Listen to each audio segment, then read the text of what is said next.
ጤና ይስጥልኝ የተወደዳችሁ ተመልካቾቻችን አክብሮታዊ ሰላምታችን በያላችሁበት ይድረስ ከአማራ ሚዲያ ኮርፖሬሽን ጎንደር ስቱዲዮ ለሰዓቱ ያዘጋጀነው ዜና ይዘን ቀርበናል ከዜናዎቹ ጋር መቤቱ ነኛው አብራችሁን ሁኑ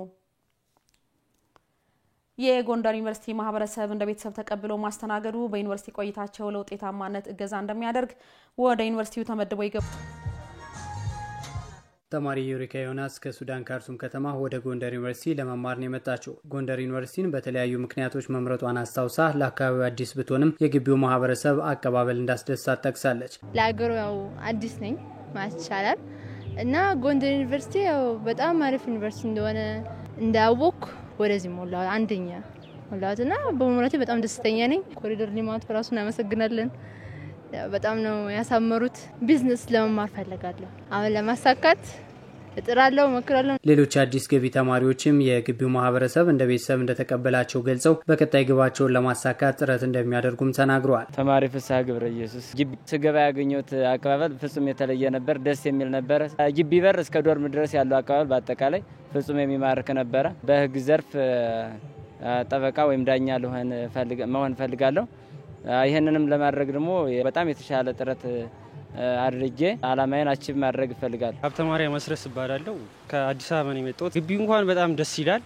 መጀመሪያም ለመርጠው ያሰብኩት ትምርታቸው እዚህ አሪፍ ነው ምናምን ስለተባልኩ በጣም እናም ደግሞ በመመርጠው ፊልድ ላይ አሪፍ ሊሆን ይችላል ብዬ ስላሰብኩት እዚህ መረጥኩት ማለት። አቀባበላቸው ምናምን በጣም ደስ ይላልና እንደ ቤተሰብ እዚሁ አሳድረውን ቤታቸው ወስደውን ሁላ ነው እና የተቀበሉንና በጣም እናመሰግናለን የጎንደር ህዝቦች ማለት። አዲስ ገቢ ተማሪዎችን ሲስተም እንዲይዙ ለማድረግ የበኩላቸው እንደሚወጡ ማንስቷል። ከጎንደር በሰሜን በኩል ቢመጡትን ብልኮ ከሚባለው አካባቢ ደቡብ ጎንደር ከባህር ዳርም ኤርፖርት ድረስ አዘዞ ድረስ እየሄድን ሰርቪስ አዘጋጅተን በቂ በሆነ ሁኔታ ተማሪዎቻችን እየተቀበልን እንገኛለን። በጣም አሪፍ ነው። የጎንደር ዩኒቨርሲቲ የተማሪዎች አገልግሎት ዲን ዶክተር ሃይማኖት በላይ ተማሪዎችን ለመቀበል የተለያዩ ዝግጅቶች ሲከናወኑ መቆየታቸውን አስታውሰው ተማሪዎች ወደ ግቢው መግባታቸውን ማብራርተዋል። ከቤተሰቦቻቸው ለመጀመሪያ ጊዜ ስለሚለዩ ያን ተክተን ለመስራት ዝግጅት እየሰራን ቆይተናል። ተማሪዎቻችን ከያንዳንዱ አቅጣጫ ከሚመጡበት ቤተሰብ ተቀብለን በዩኒቨርሲቲው ሰርቪስ ወደ ግቢ ገብተው ዶርማቸውን አግኝተው አጠቃላይ ሂደቱን በተደራጀ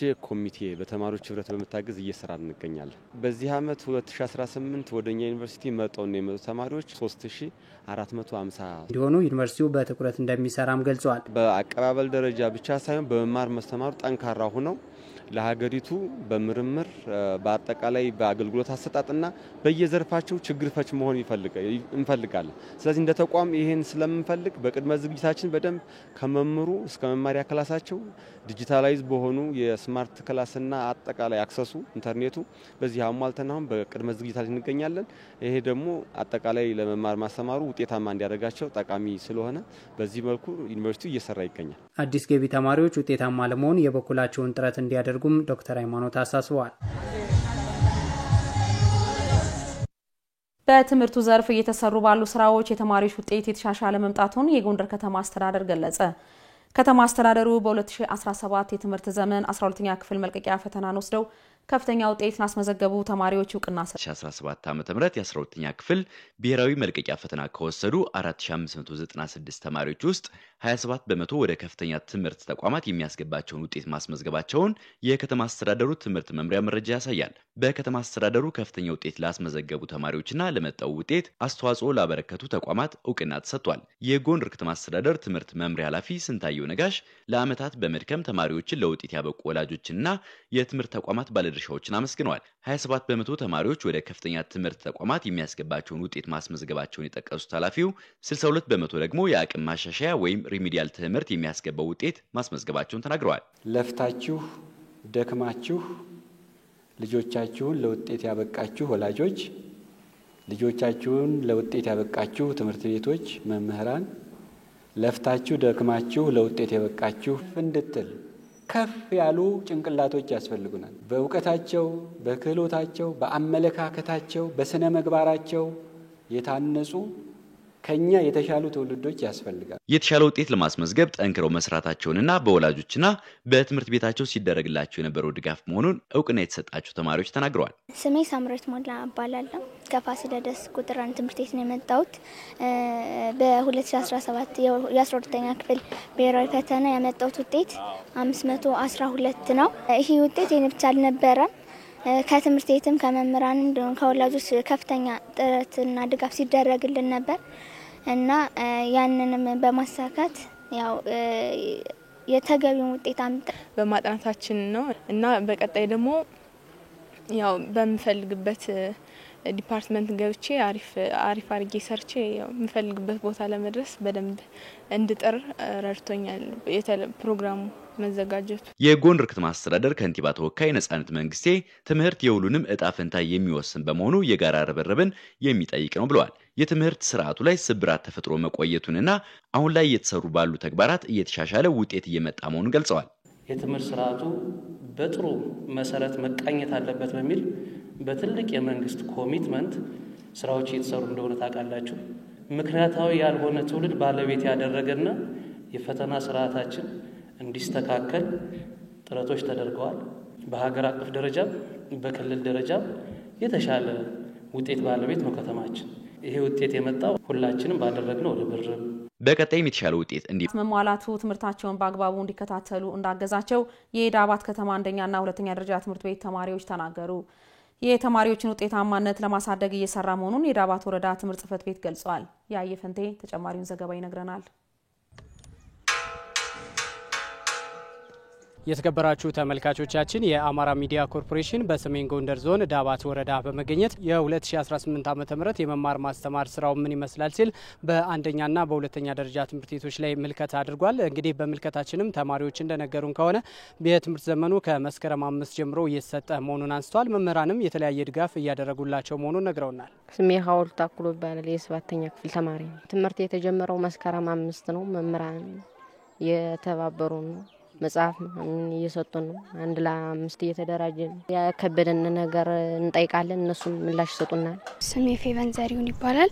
የ11ኛ ክፍል ተማሪ ነኝ። ነገሮች ማለትም የመማሪያ ቴክስት ቡክ እንዲሁም ደግሞ አስፈላጊ የሆኑ ነገሮች ካሁኑ እየተሟሉልን ነው። እኛን ያግዙናል የሚሉት ነገሮች በሙሉ እያደረጉልን ነው። ስሜ አማኑኤል ብርቁ ይባላል።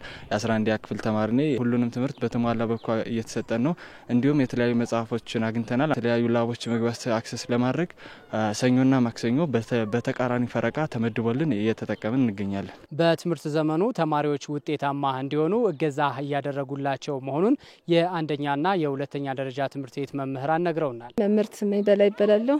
የአረጃን ትምህርት ቤት አማርኛ መምህር እንደጀመርን አሁን መጽሐፍም ወዲያ ሁሉም ሰጥተናል። ላይብረሪም እንዲከፈት ሁሉ ነገር ወንበሩም ተማሪው መምህሩም በስነ ስርዓት እንትን እያለ ነው። ጥያቄዎችን እያወጣን ከመጽሐፉ እስከ እንትን ያለን እያወጣን በማጠናከሪያ ትምህርት የሚሰጥበትን ውጤታማ ለመሆን ያው ካሁን ጀምረናል። ፕሮግራም አውጣንላቸዋል። ክላስ ተመድቧል።